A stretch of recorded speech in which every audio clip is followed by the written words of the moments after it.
அட்டா tension பண்ணாங்க பாத்துக்கோங்க. இப்போ வந்து ஒரு பிக் பைக் போவோம். பெரிய ஃபுட் பிளாகர் நினைப்பு எப்படி இருக்கு?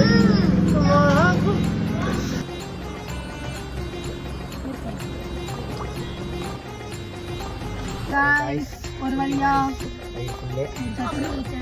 Task completed. நெக்ஸ்ட் டாஸ்க் என்னன்னு கமெண்ட்ல சொல்லுங்க. பை சொல்லுவாங்க கமெண்ட்.